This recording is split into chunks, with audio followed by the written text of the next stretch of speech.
All right, good morning. So my name is George. I'm the product manager for Indigo Studio, and we are now on version 3 of Indigo Studio. And the next big thing we added for Indigo Studio was screenparts, and I'll be talking about that in more detail. But like anything about Indigo Studio, it's always good to give you a quick introduction to what Indigo Studio is and how it's different. And hopefully, the first 10 minutes or so, I'll try to run down very quickly as to what are the conceptual foundations for Indigo Studio and how it really helps with prototyping or how you can approach prototyping. So, as I always say, context is king. And the way I look at it right now, it's pure UX season. And what I mean by UX season, everybody's interested about UX, and there's a lot of discussion, a lot of tooling, and a lot of great articles being published about user experience. But irrespective of what's being published and what people talk about, there is a level of abstraction or a level of visibility the users, which is your target audience for whom you are kind of designing these prototypes, have about your design. And that's what I talk about, what's below the surface. And what's below the surface typically are terminology, constructs, artifacts which we create within the design team to make sense of what we need to do. But there's a portion which the user can actually give you feedback on, or what you can actually show to your users is actually a very small piece. And that small piece is what I'm referring to as prototypes. Unfortunately, there is this terminology called wireframes, which is rather popular, and a lot of people talk about it. And this is just an example I pulled from the web of what a typical wireframe might look like. And this is a depiction of an application, and there are these notes which we have added to it to explain how somebody might use that particular app. And we produce this as part of a deliverable. But the lean approach or the prototyping approach really wants to move away from that and talk more about shared learning. Like, what do you really want to learn about usage? Or what do you want to learn about the user via the prototypes? So what that actually means is we want to do less of presenting, right? Because I can present my design and it might make perfect sense. But if I wait for you outside this presentation room and I show you a prototype and ask you to do some things, your feedback is of the nature I would really find actionable. And I'll find issues which were never present while you were in audience, right? So we want to actually evaluate the experience of using this application with users in context and in use. And when, for example, of a context might be if it's a mobile application, we would love to test it on a mobile device.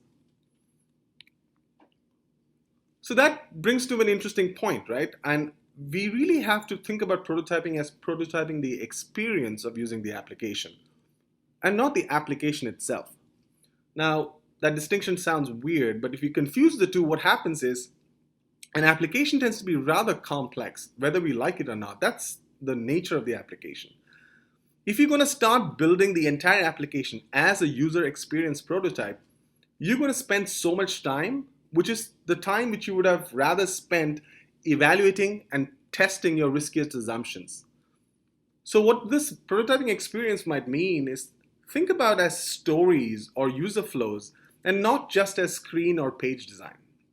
And we want to make them as concrete as possible and base them on research, right? Yes, I don't know where the term wireframe actually came from. Some people may say that it came from architecture and it represents blueprints. I mean, that is well and good because each one of us have, however old you are, that many number of years living in homes. So if I show you a blueprint, you have a sense of what living room is meant for, or what drawing rooms are meant for. But software is very different. The rooms change. Based on your business logic, what you might find in the room might change. So how do you actually design for something like that in a static medium, right? So an interactive prototype usually helps with that particular angle. So I named the slide and then what happens.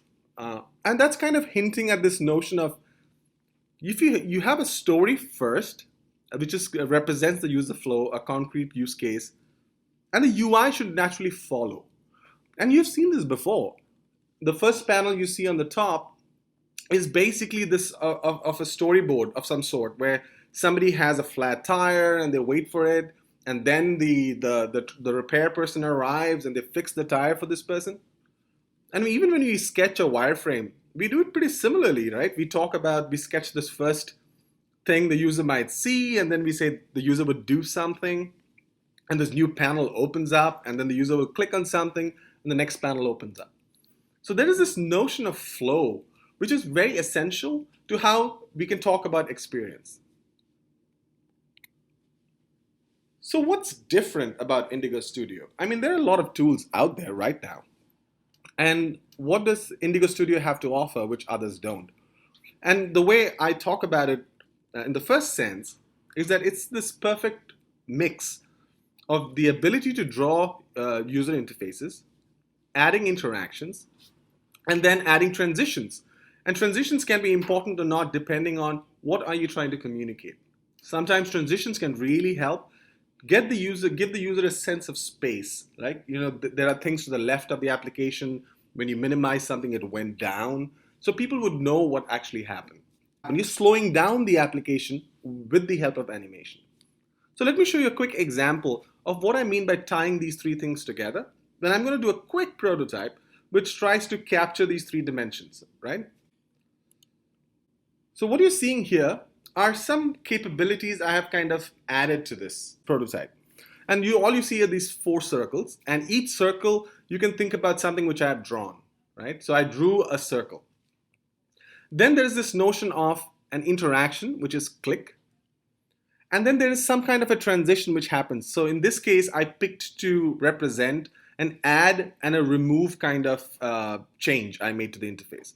So what that means is when I click on something, I kind of faded out the big circle and I created these 4 mini circles which pop out. If I click on it again, it goes back, right? So that's like an add and remove. Then there are other interactions which are possible. For example, double click, right click, hover. But they had also been tied to some kind of a animation. In this case, if I double click on this, you see the motion happening. Similarly, in this case, I have tied a right click to a change operation. So when I right click on something, it toggles between these 2 states, and I'm able to do these kind of transitions. And you have seen these happening right now. There is this new level of interest in how do you create these micro interactions, and this could be part of that kind of a story. And then you have a hover. On top of that, there are these big transitions between screens, like you're going from one space to another space, and that's what I'm going to show here. So these kind of transitions are also baked into Indigo, right? So let me do a quick prototype simulating, this kind of a move operation when you click on something. I say new, I create a new screen. And here's my new screen, right? On the right, you see what we call a UI elements toolbox, which has all the elements you might need. So in this case, I can drag a circle on from here. And there's another shortcut. I can just alt click on some surface and I just type in circle, and it basically hunts in the toolbox and shows it to me. So what I can do is hide away the toolbox and just use my alt click shortcut. So I say circle. So this is just an example of me drawing the interface, right? I added a UI element on a particular screen. Now the next element, which in our triple dimension, was drawing, adding an interaction, and then talking about what happens, which was the change. So I say add an interaction. When the user taps or clicks this button, change the screen, and I'm going to create a new state. And in this new state, so this new state was created, and that's evident by this little mini explorer which shows up. So this was the original, and this is the new state. In this new state, I could combine any of the changes I would like to make, and that get automatically recorded on the timeline. So if I move the circle here, and I change the color to blue, and as you see, it recorded 2 operations in the timeline. The circle was moved, and a background was set. And if I want to add some duration to it, I just drag it out. And that's about it. I hit run. The prototype is already functioning, right? So there was this chain which happened. Like, I created a UI, I added an interaction, and then I made some changes. There are many tools which do that already. What's different about Indigo Studio, we take it one level further, is I can now add another interaction and continue the user story I want to model. So for example, I can edit. Next time somebody taps on it, I say change, I don't want you to move there, change the screen to a new state. And it added a third state. In this third state, I can say, all right, you move here, and now your color is, I don't know, orange. I can do the same thing. So when I run this, so you see, anytime I do something, the prototype is already ready to go. First click, right? And I click on it again, and does that.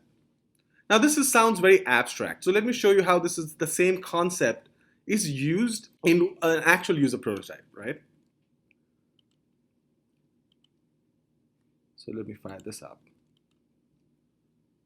So this is an example of a prototype where there are a deck of cards in the bottom. I tap on it, the deck of cards opens up. I tap on it again, and that card expands fully, and I can close it to go back to it. If I show it to you in how it looks in the Interactions Explorer, this is the first screen state I created. I drew the UI elements on the screen state, and I also added these cards on the bottom. Then I just basically said, when the user taps on this card, go to another state. And in this state, what I basically did was I expanded the cards. So I'll show it to you again. So what I basically did was I can move this.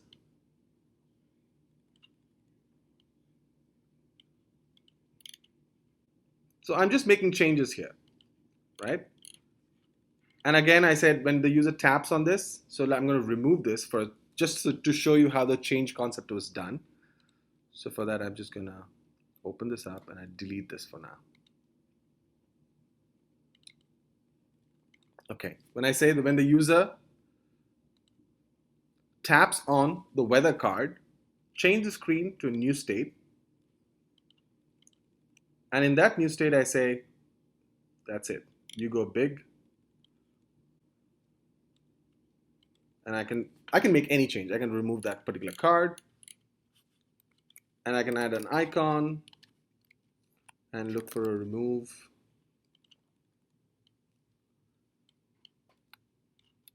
And when I click on remove, I say change the screen back to an existing state, and I just pick the state prior to it. And as you can see, the changes were recorded here. The weather card was moved and resized. I can give it a duration. Attractions was removed, and the remove icon was added. I run it.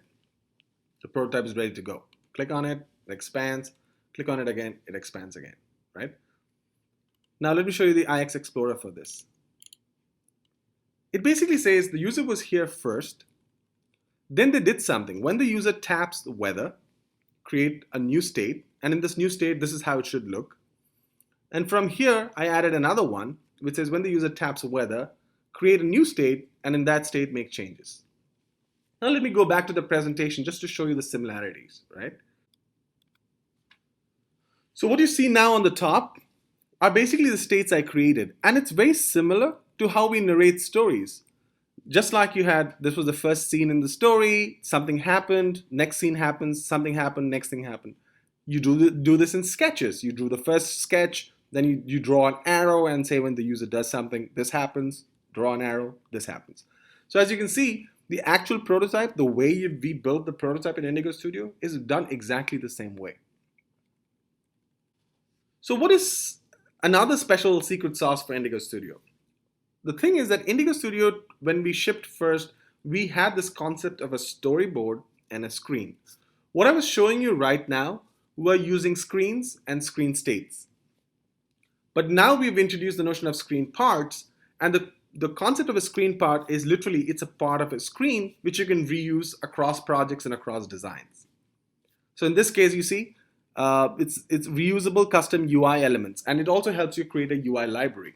So let me show you a project where I have used this construct, and there's a relationship between these three. They're not arbitrary constructs. The storyboard helps you tell the largest story possible, right? It's talking about how your application behaves in the real world and so on and so forth. Screens are basically UIs which you draw to say this is what the user would see. And screen parts are like literally parts of the screen which you have chosen to capture to use as a master or as a widget at a later stage. So this is a project which I have created. I was trying to create a quick website. And on this website, I have 3 screens designed. And on the first screen, as you can see, there's this navigation. And I would love to have this navigation available on all 3 screens. So I would, in other sense, I would like to reuse it, right? And sometimes we don't realize what we need to reuse till we need to reuse it. And actually that is the right time to do it. So traditionally, how somebody might do it is they'll select all these elements and say copy. I just did Control C. I go to the second page I want and I say paste, right? This is one approach to do this. On your application, and the first time you use this feature, you will actually get an invitation to say, would you like to try converting it to a screen part instead? All right, so let's try that approach. I go back to the product page, and instead of copying it directly, I first say convert to screen part. The moment I do it, it replaces that element with something called a screen part, and it creates this new thing called screen part. With the screen part concept, what I can do is now I can select this screen part instance, go to my other pages and paste that in, just like that.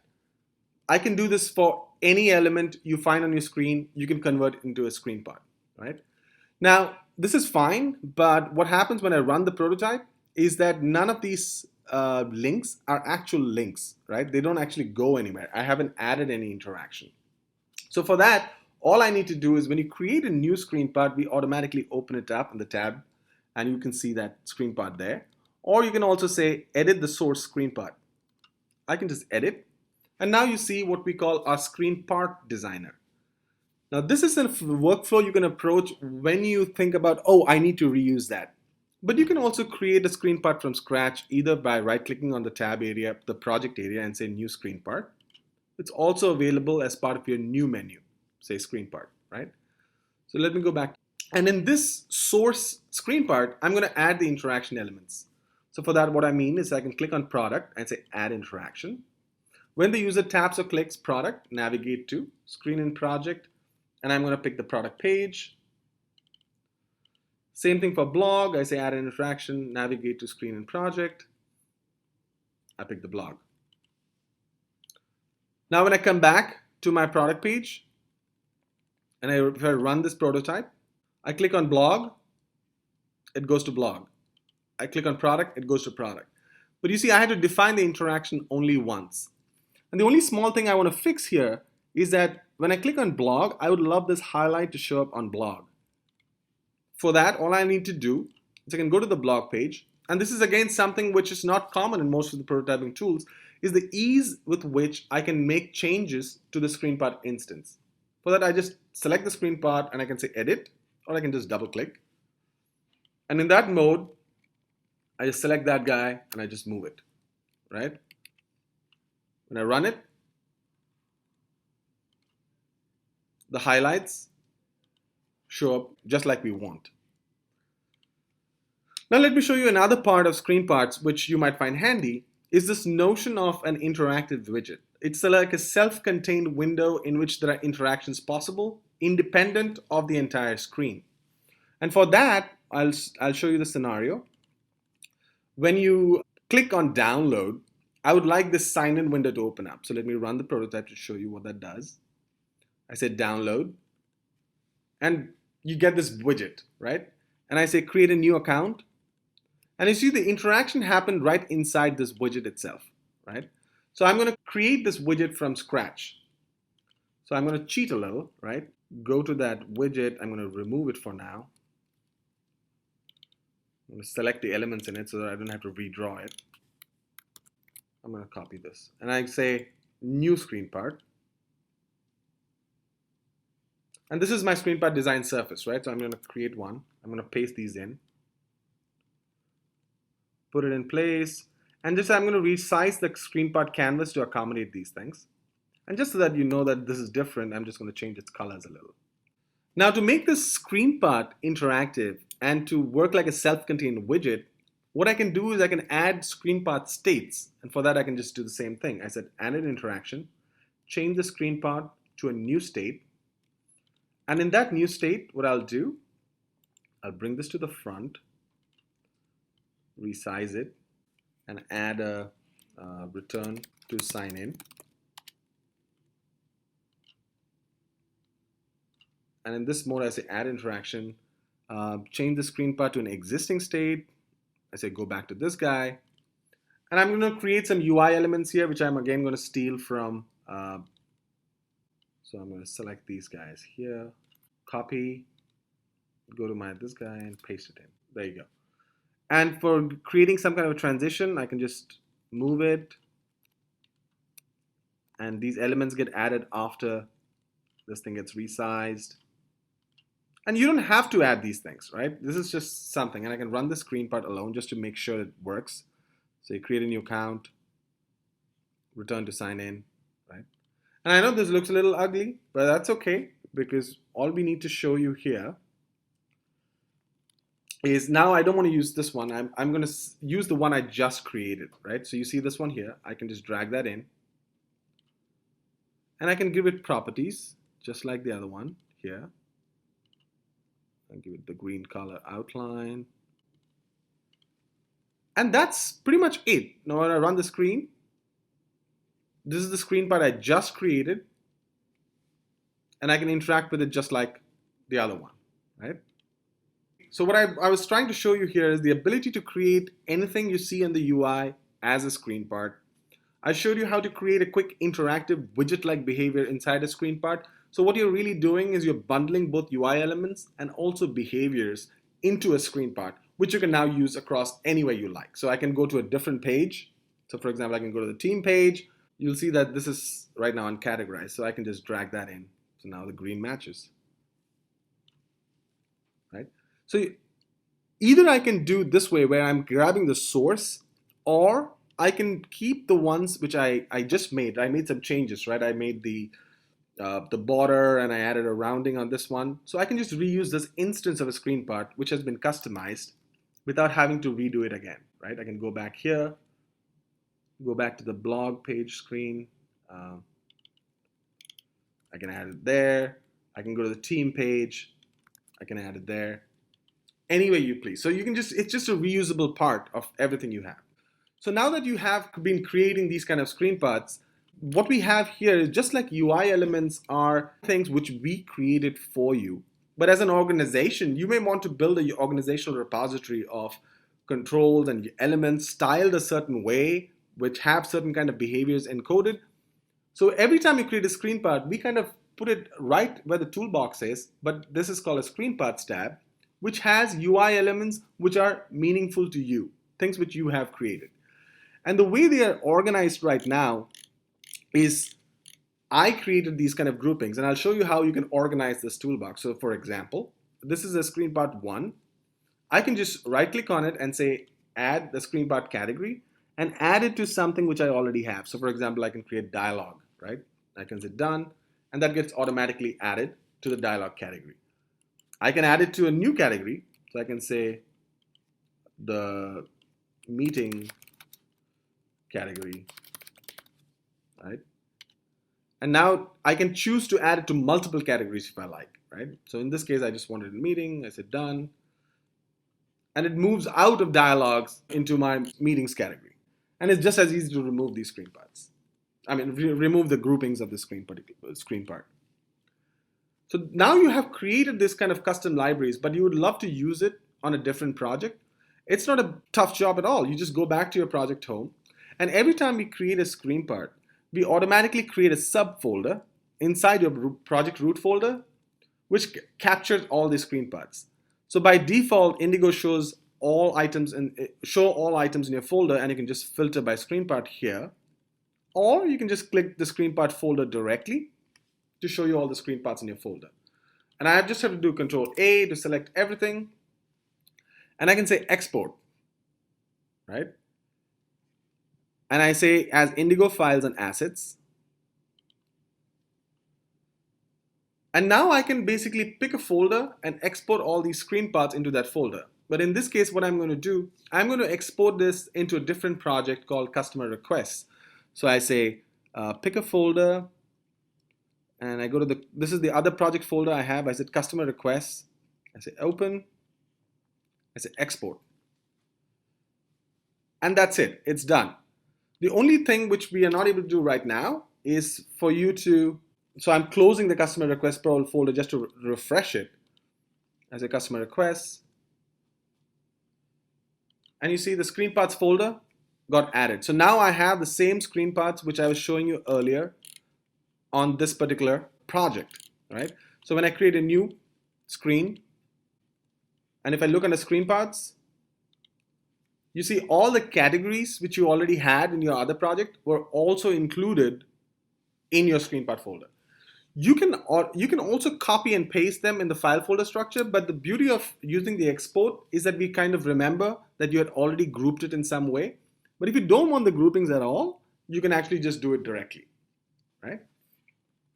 So in this case, I can now use the same login widget, right, which I had created, and add it to this one. So now I'm using a screen part in another folder, and it has exactly the same behaviors as previously, where I can just have that interaction for creating a new account. So now you saw that how these screen parts kind of connect with each other. But now let me show you the relationship even better in terms of how screens, screen parts, and storyboards are kind of interrelated, right? So in this particular project, I don't have a storyboard. But imagine if I had one, right? So I say new storyboard. And if you're familiar, Indigo actually ships with scenes and screens. Screens are the things you have designed for that project, and scenes are the things which we have provided, which provide context for your project. So in this case, I'm going to look for somebody with a man with a desktop. I add this as a story step. And this is how you can actually narrate a story in Indigo to capture what the use case is. And I can go to screens, and I can grab this guy here and dump it on the story step. And you see that that desktop now shows the storyboard step. Okay. Now if I double click on it, it just launches that particular screen which I have. Once you create a storyboard using a screen you have in your project, if you make changes, so for example in this one, I just change it to a bright red. That's what we always want, red download buttons. You go back to your storyboard. This change which you just made is already recorded. So you don't actually have to maintain these things together. The same applies for the screen part. So for example, so I have not named my screen parts at all. So in this case, I go in here and I go to the opening state here and I give it another ugly color here.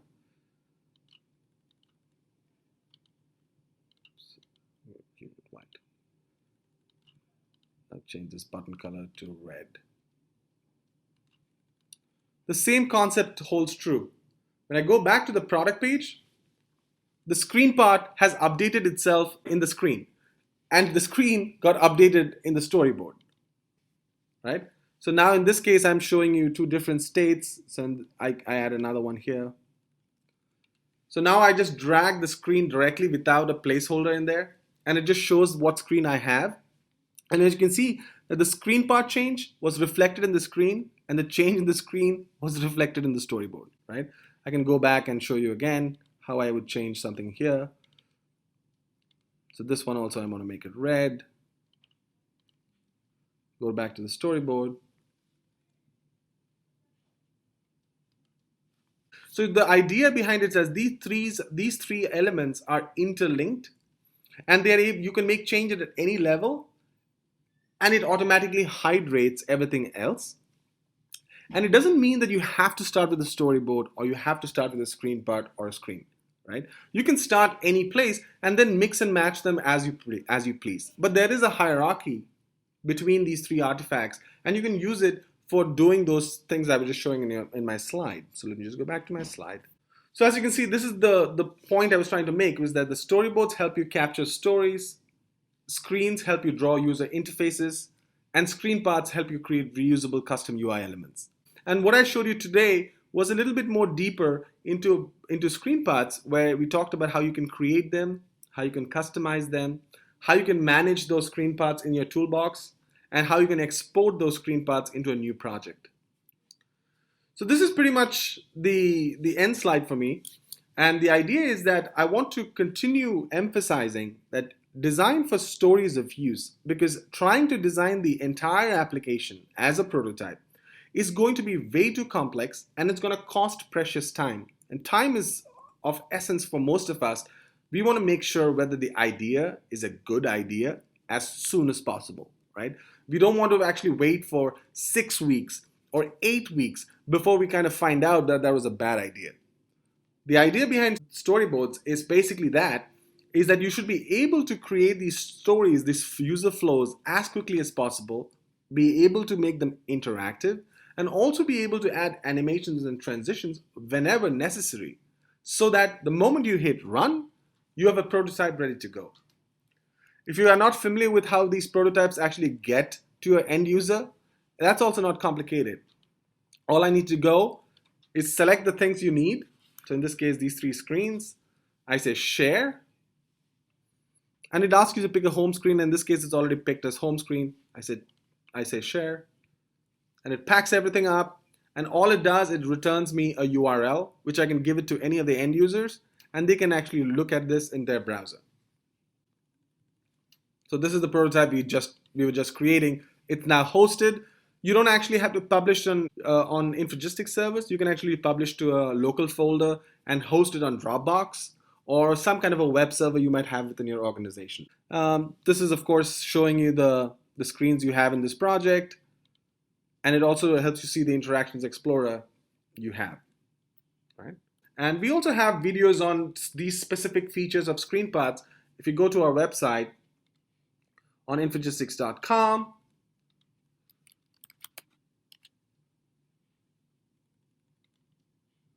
we are on the Indigo Studio, of course, and you can learn all about what I showed you under this create, reuse, remix with screen parts, and learn more about all these custom features which I just talked about, right? Which include creating your own UI library, reuse and remix. And the library I was just showing you, you can also download this demo project which actually uses screen parts, so you can actually play with it yourself. So thank you for joining us, and hope you enjoyed prototyping with Indigo Studio.